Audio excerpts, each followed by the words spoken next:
ગુજરાતમાં ઠેર ઠેર સાર્વત્રિક વરસાદ વરસી રહ્યો છે, પરંતુ કેટલીક જગ્યાઓ એવી છે, કેટલાક જિલ્લાઓ એવા છે કે જ્યાં વરસાદ થંભી ગયો છે અને ફરી એકવાર ઉકળાટ અને બફારાની શરૂઆત થઈ છે. તો કેટલીક જગ્યા એવી છે કે હવે જે 3 દિવસો છે તે 3 દિવસમાં ભારેથી અતિ ભારે વરસાદની આગાહી હવામાન નિષ્ણાંત પરેશ ગોસ્વામી દ્વારા કરવામાં આવી છે. જેમાં કયા એવા જિલ્લાઓ છે કે જ્યાં અતિ ભારે વરસાદની આગાહી કરવામાં આવી છે અને ક્યાં હળવાથી મધ્યમ વરસાદ રહેવાનું છે, તે તમામ વિશે વાત કરીશું આ વિડીયોમાં. વૈષ્ણવજન તો તેને કહીએ જે પીડ પરાઈ જાનાને રે. નમસ્કાર દર્શક મિત્રો, નવજીવન ન્યૂઝમાં આપનું સ્વાગત છે. હું છું ફૈઝાન.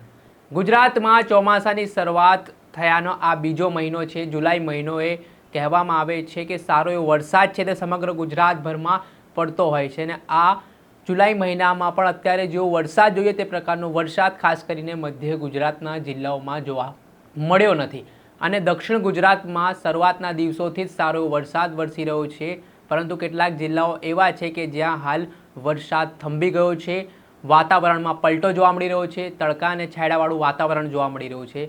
તે વચ્ચે ફરી એકવાર હવામાન નિષ્ણાંત પરેશ ગોસ્વામી દ્વારા આગામી 3 દિવસને લઈને મોટી આગાહી કરવામાં આવી છે, જેમાં મધ્ય ગુજરાત, દક્ષિણ ગુજરાત અને ઉત્તર ગુજરાતના જે જિલ્લાઓ છે તેને લઈને આ આગાહી કરાઈ છે. ખાસ કરીને દક્ષિણ ગુજરાતના જિલ્લાઓમાં ભારેથી અતિ ભારે વરસાદ વરસશે તે પ્રકારની વાત કરવામાં આવી રહી છે, જેમાં ભરૂચ હોય, ડાંગ હોય, આહવા હોય, સુરત હોય, નવસારી હોય, જે અલગ અલગ જિલ્લાઓ દક્ષિણ ગુજરાતના છે ત્યાં અતિ ભારે વરસાદની આગાહી વ્યક્ત કરવામાં આવી રહી છે. જ્યારે મધ્ય ગુજરાતમાં મધ્યમ વરસાદથી લઈને ભારે વરસાદની આગાહી વ્યક્ત કરવામાં આવી રહી છે, જેમાં પંચમહાલ હોય, દાહોદ હોય, અમદાવાદ હોય, ખેડા હોય, વડોદરા હોય સહિતના જે જિલ્લાઓ આવેલા છે ત્યાં હવે આગામી 3 દિવસ એટલે કે આજે 9 જુલાઈ, 10 જુલાઈ ખાસ કરીને આ દિવસમાં સારો એવો વરસાદ છે તે દક્ષિણ ગુજરાત અને મધ્ય ગુજરાતના જિલ્લાઓમાં પડી શકે છે. અને ઉત્તર ગુજરાતના અરવલ્લી હોય, બનાસકાંઠા હોય, સાબરકાંઠા હોય, પાટણ હોય સહિતના જે જિલ્લાઓ છે ત્યાં અતિ ભારે વરસાદની આગાહી કરવામાં આવી છે. તેને લઈને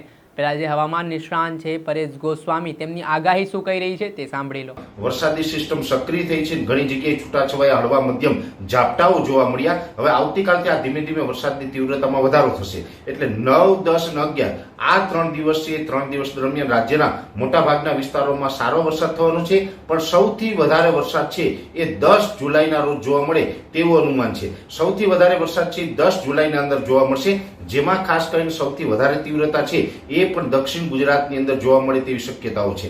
જોકે દક્ષિણ ગુજરાત, મધ્ય ઉત્તર ગુજરાત અને સૌરાષ્ટ્રના અમુક ભાગો છે કે ત્યાં વધારે તીવ્રતા જોવા મળી શકે. હવે ખાસ કરીને જે દક્ષિણ ગુજરાતના વિસ્તારો છે એમાં જે રાજપીપળા હોય અથવા તો ભરૂચ, અંકલેશ્વર, સુરત, વલસાડ, વાપી, બારડોલી, બિલીમોરા, ડાંગ, આહવા, આ જે તમામ વિસ્તારોની અંદર 9, 10 અને 11 3 દિવસ સુધી ભારેથી અતિ ભારે વરસાદની શક્યતાઓ છે. અને અમુક જગ્યાએ ગાજવીજ સાથે અને પવનની સ્પીડ સાથે પણ વરસાદ જોવા મળે તેવી શક્યતા અમે દક્ષિણ ગુજરાતની અંદર માની રહ્યા છીએ. એ સાથે મધ્ય ગુજરાતના વિસ્તારો છે, જેમાં અમદાવાદ, ગાંધીનગર હોય, આણંદ, નડિયાદ હોય અથવા તો બરોડા જેવા વિસ્તારો છે, આ તમામ વિસ્તારોની અંદર મધ્યમ વરસાદો જોવા મળશે. એકદમ નબળા પણ નહીં અને એકદમ ભારે પણ નહીં, મધ્યમ વરસાદો છે મધ્ય ગુજરાતના આ વિસ્તારોમાં જોવા મળે. બાકી મધ્ય ગુજરાતના બીજા ભાગો છે એટલે કે છોટાઉદેપુર હોય, દાહોદ, ગોધરા છે અને મહીસાગર જિલ્લો છે, આ તમામ વિસ્તારોની અંદર મધ્યમથી ભારે વરસાદની શક્યતાઓ છે. એટલે કે દક્ષિણ ગુજરાત પછી બીજા નંબરે દાહોદ, ગોધરા છે, મહીસાગર છે, છોટાઉદેપુર છે, આ વિસ્તારોની અંદર સારા વરસાદો થાય તેવી અમે શક્યતાઓ માની રહ્યા છે. ઉત્તર ગુજરાતના બીજા વિસ્તારોની વાત કરવા જઈએ તો ઉત્તર ગુજરાતનું સાબરકાંઠા, બનાસકાંઠા, પાટણ, મહેસાણા અને અરવલ્લી જિલ્લો.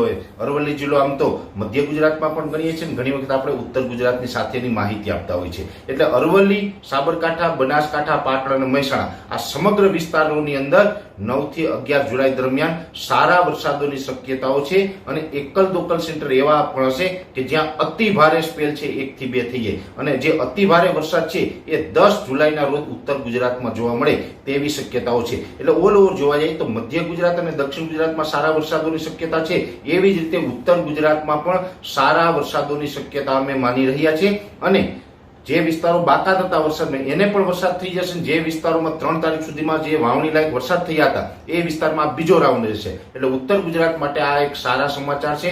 ખૂબ સારા વરસાદો છે એ આવનારા 3 દિવસ દરમિયાન ઉત્તર ગુજરાતમાં જોવા મળે તેવી શક્યતાઓ છે. મોટા ભાગના વિસ્તારોની અંદર મધ્યમ વરસાદ હશે, પણ અમુક સેન્ટર એવા હશે કે ત્યાં અતિ ભારે વરસાદ પણ ઉત્તર ગુજરાતમાં જોવા મળી શકે છે. એ પછી આવશે કચ્છ જિલ્લો.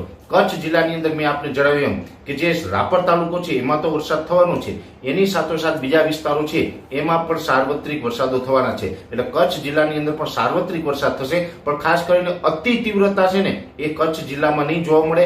કચ્છ જિલ્લામાં વરસાદની તીવ્રતા ઓછી હશે, પણ જે જરૂરિયાત પ્રમાણે ખાસ કરીને ખેતી પાકને જે જરૂર હોય એટલો આપણે મોલ મે કે કહીએ જેને એવો મોલ મે છે એ થઈ જશે. મધ્યમ અને જરૂરિયાત મુજબનો વરસાદ છે એ કચ્છ જિલ્લામાં પણ આવનારા 3 દિવસ દરમિયાન જોવા મળે તેવી શક્યતાઓ છે. એ પછીની વાત છે સૌરાષ્ટ્રની. આ હતા હવામાન નિષ્ણાંત પરેશ ગોસ્વામી. તેમના દ્વારા અલગ અલગ જિલ્લાઓનું આંકલન છે તે કરવામાં આવ્યું છે અને આગામી સમયમાં 10 જુલાઈ ઉપર ખાસ ભાર આપવામાં આવ્યું છે અને આ દિવસમાં મધ્ય ગુજરાત હોય, ઉત્તર ગુજરાત હોય કે દક્ષિણ ગુજરાત હોય ત્યાં ભારેથી અતિ ભારે વરસાદની આગાહી કરવામાં આવી છે અને ખાસ કરીને કચ્છ જિલ્લાની વાત કરવામાં આવે તો ત્યાં હળવો વરસાદ રહેશે તે પ્રકારની વાત પણ કરવામાં આવી રહી છે અને સમગ્ર ગુજરાતભરમાં જ્યાં સૌથી વધારે વરસાદ થતો હોય તો તે દક્ષિણ ગુજરાતનું નામ કહેવામાં આવે છે અને ત્યારબાદ સૌરાષ્ટ્રભરના કેટલાક જિલ્લાઓ છે ત્યાં સારો વરસાદ થતો હોય છે. અને હવે આ વખતે વરસાદ જે પ્રકારે વરસી રહ્યો છે તેની જે પેટર્ન બદલાઈ છે અને ખાસ કરીને મધ્ય ગુજરાતમાં જે હાલ જુલાઈ મહિનાની શરૂઆત થઈ ચૂકી છે, અડધો જુલાઈ મહિના થવો આવ્યો છે અને વરસાદ રીતે વરસી રહ્યો છે, તેને લઈને આગામી સમયમાં વરસાદ છે તે આ સમગ્ર જ્યાં જ્યાં જિલ્લાઓમાં હાલ ઘટ દેખાઈ રહી છે વરસાદની તે પૂર કરશે તે પ્રકારની વાત પણ હવામાન નિષ્ણાંત પરેશ ગોસ્વામી દ્વારા કહેવામાં આવી રહી છે. દર્શક મિત્રો, બસ આટલું હવામાનથી જોડાયેલા અપડેટેડ વિડીયો સાથે આપણે માહિતગાર કરતા રહીશું. એટલે નવજીવન ન્યૂઝની ચેનલને આપ લાઈક કરી લો,